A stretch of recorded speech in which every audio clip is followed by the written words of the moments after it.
Google class room ടിപ്സിലേക്ക് സ്വാഗതം. Organised ആയിരിക്കുക എന്ന് പറഞ്ഞാൽ അധ്യാപകനെ സംബന്ധിച്ച് അത് വലിയൊരു ക്വാളിറ്റിയാണ്. ഓൺലൈൻ വിദ്യാഭ്യാസത്തിലേക്ക് കടക്കുമ്പോൾ എങ്ങനെയാണ് ഇത് സാധ്യമാവുക എന്ന് നമുക്ക് നോക്കാം.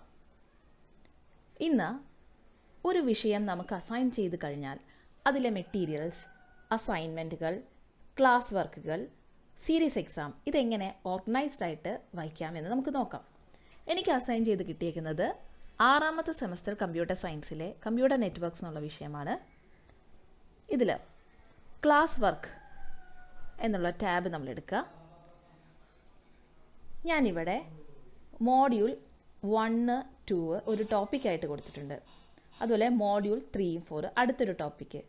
ഇതിൻ്റെ കീഴിലാണ് ഇതിലെ മെറ്റീരിയൽസ്, സീരീസ് എക്സാം എല്ലാം ഞാൻ ഓർഗനൈസ് ചെയ്തേക്കുന്നത്. പുതിയതായിട്ട് എങ്ങനെ ഒരു ടോപ്പിക്ക് ക്രിയേറ്റ് ചെയ്യാമെന്ന് ഞാൻ കാണിക്കാം. ക്രിയേറ്റിൽ ഏറ്റവും താഴെയുള്ള ഓപ്ഷനാണ് ടോപ്പിക്.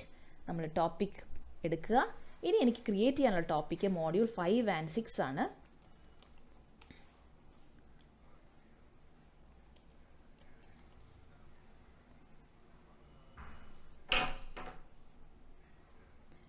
ഇപ്പോൾ മോഡ്യൂൾ 5 and 6 നമുക്ക് ഇവിടെ ഒരു ടോപ്പിക്കായിട്ട് കാണുന്നുണ്ട്. ഇനി ഇതിൽ ഒരു അസൈൻമെൻറ്റ് ഞാൻ കൊടുക്കുകയാണെങ്കിൽ എങ്ങനെയാണ് അസൈൻമെൻറ്റ് കൊടുക്കുക എന്ന് ഞാൻ കാണിക്കാം. അസൈൻമെൻറ്റ് 2 എന്നാണ് ഞാൻ അതിന് പേര് കൊടുത്തേക്കുന്നത്. S6 കമ്പ്യൂട്ടർ സയൻസ് എല്ലാ കുട്ടികൾക്കും ഉള്ളതാണ്. അതിൻ്റെ ഗ്രേഡ് കാറ്റഗറി ഞാനത് ഡിഫൈൻ ചെയ്തിട്ടുണ്ട്, അത് നമുക്ക് പറയാം. ഇത് അസൈൻമെൻറ്റ് 2 എന്നുള്ള ഗ്രേഡ് കാറ്റഗറിയാണ്. അതിന് 5 മാർക്കാണ് ഞാൻ അസൈൻ ചെയ്തേക്കുന്നത്. ഇത് ടോപ്പിക്ക് 5 and 6 ഇത് സെലക്ട് ചെയ്താൽ മാത്രമാണ് അത് ഓർഗനൈസ്ഡ് ആയിട്ട് അവിടെ കിടക്കുള്ളൂ. അതുകൊണ്ട് അത് ക്ലിക്ക് ചെയ്യാൻ നമ്മൾ മറക്കരുത്.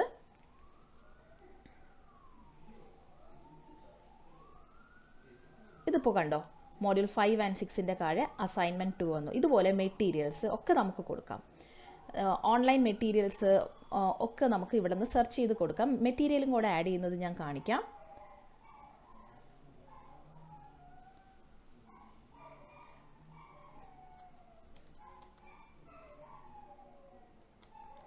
മെറ്റീരിയൽ 3 എന്നാണ് ഞാൻ കൊടുക്കുന്നത്. ഞാൻ ഒരു യൂട്യൂബ് ലിങ്ക് കൊടുക്കുന്നുണ്ട്. ലിങ്ക് കൊടുക്കണമെങ്കിൽ കൊടുക്കുക, അല്ലെങ്കിൽ സെർച്ച് ചെയ്ത് നമുക്ക് ചെയ്യാം.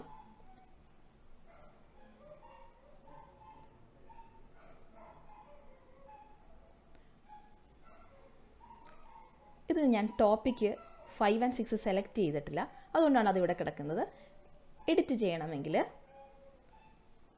ഇവിടെ ടോപ്പിക്ക് വരിക 5, 6 എന്നാൽ മാത്രമാണ് ആ ഓർഗനൈസ്ഡ് ആയിട്ടിരിക്കുക. ഇല്ലെങ്കിൽ നമ്മുടെ ടോപ്പിക്സിൻ്റെ വെളിയിലേക്ക് കിടക്കുള്ളൂ. അവസാനം നമുക്ക് ഇതിൽ നിന്ന് ഏതൊക്കെയാണ് അസൈൻമെൻറ്റ് കൊടുക്കാത്തത്, മെറ്റീരിയൽ കൊടുക്കാത്തതെന്ന് കണ്ടുപിടിക്കാൻ നമുക്ക് ബുദ്ധിമുട്ടായിരിക്കും. അതുകൊണ്ട് എപ്പോഴും ഓർഗനൈസ്ഡ് ആയിട്ടിരിക്കാൻ ശ്രദ്ധിക്കുക. അതുപോലെ തന്നെ എങ്ങനെയാണ് ഗ്രേഡ് അസൈൻ ചെയ്യുന്നതും കൂടെ നോക്കാം.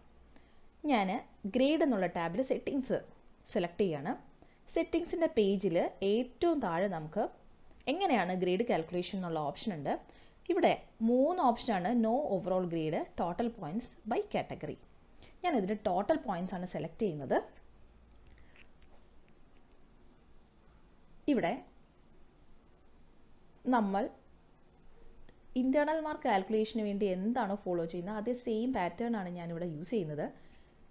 ടെസ്റ്റ് 1ന് 20 മാർക്ക്, ടെസ്റ്റ് 2ന് 20 മാർക്ക്, അസൈൻമെൻറ്റ് 1ന് 5 മാർക്സ്, അസൈൻമെൻറ്റ് 2ന് 5 മാർക്സ്. ഞാനത് ഓൾറെഡി ഡിഫൈൻ ചെയ്തിട്ടുണ്ട്. പുതിയതായിട്ട് ഡിഫൈൻ ചെയ്യണമെങ്കിൽ ആഡ് ഗ്രേഡ് കാറ്റഗറി കൊടുത്തു കഴിഞ്ഞ് നമുക്ക് ക്രിയേറ്റ് ചെയ്യാവുന്നതാണ്. ഞാനിവിടെ ഓൾറെഡി ക്രിയേറ്റ് ചെയ്തിട്ടുണ്ട്. നമ്മൾ സേവ് ചെയ്യുക. ഇതിനോടകം തന്നെ ഞാൻ കുട്ടികളുടെ സീരീസ് 1, 2 അസൈൻമെൻറ്റ് 1 അസൈൻ ചെയ്തിട്ടുണ്ടായിരുന്നു. അതുകൊണ്ട് തന്നെ അതിൻ്റെ കറക്ഷൻ എല്ലാം കഴിഞ്ഞ് ഞാൻ മാർക്കും കുട്ടികൾക്ക് കൊടുത്തിട്ടുണ്ട്. അതിവിടെ കാണാം.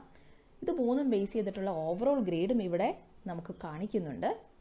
അസൈൻമെൻറ്റ് 2 കുട്ടികൾ സബ്മിറ്റ് ചെയ്താൽ അപ്പോൾ തന്നെ നമുക്ക് അതിൻ്റെ മാർക്കും ഇവിടെ വരുന്നതാണ്.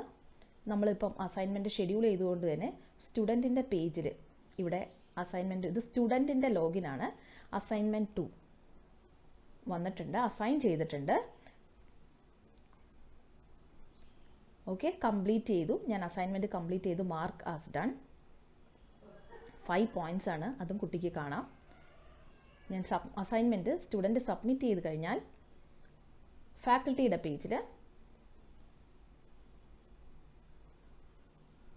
ക്ലാസ് വർക്കിൽ module 5 and 6 assignment 2 okay 1 turned in അത് സബ്മിറ്റ് ചെയ്തു എന്നാണ്. നമുക്കത് കറക്റ്റ് ചെയ്തതിന് ശേഷം കുട്ടിക്ക് റിട്ടേൺ ചെയ്യണം. മാർക്ക് എത്രയാണ്? 5-ൽ മാർക്കും നമുക്ക് ഇവിടെ കൊടുക്കാനുള്ള ഓപ്ഷനുണ്ട്. ഞാൻ കറക്റ്റ് ചെയ്തതിന് ശേഷം 4 മാർക്കാണ് റിട്ടേൺ ചെയ്യുക. ഇത് റിട്ടേൺ ചെയ്ത് കഴിഞ്ഞാൽ നമുക്ക് ഗ്രേഡ് എടുക്കുക.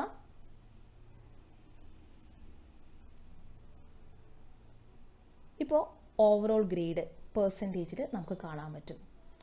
ഇത് വളരെ യൂസ്ഫുള്ളായുള്ളൊരു ടിപ്പാണെന്ന് ഞാൻ വിശ്വസിക്കുന്നു. സ്റ്റുഡൻറ്റിൻ്റെ പേജിൽ നമുക്ക് ഇതേ ഓപ്ഷൻ കാണാവുന്നതാണ്. ഇപ്പോൾ സ്റ്റുഡൻറ്റ് പേജിൽ നിന്നാണെങ്കിൽ ഫാക്കൽറ്റി പേജിൽ നിന്നാളും എല്ലാ ഓപ്ഷനും ഉണ്ട്. വ്യൂ യുവർ വർക്ക് കൊടുത്താൽ നമുക്ക് നമ്മുടെ ഓവറോൾ ഗ്രേഡിങ് ഇവിടെ നിന്ന് കാണാവുന്നതാണ്. സീരീസ് 2ൻ്റെ എൻ്റെ performance 17 out of 20, series 1 13 out of 20, assignment 4, അങ്ങനെ ടോട്ടൽ ഗ്രേഡ് റിട്ടേൺഡ് വിത്ത് ഗ്രേഡ് ഓക്കെ മിസ്സിങ് അങ്ങനെ എല്ലാം നമുക്കിവിടെ കാണുന്നതാണ്. സ്റ്റുഡൻറ്റിനാണെങ്കിലും ഈ മാർക്ക് ഇങ്ങനെ ഓൺലൈനായിട്ട് അറിയുന്ന ഈ ഓപ്ഷൻ വളരെ യൂസ്ഫുൾ ആയിരിക്കും. ഫാക്കൽറ്റിക്കാണെങ്കിലും യൂസ്ഫുൾ ആവും. ഈ ഒരു ടിപ്പ് നിങ്ങൾക്ക് എല്ലാവർക്കും യൂസ്ഫുൾ ആയെന്ന് കരുതുന്നു. Thank you for listening.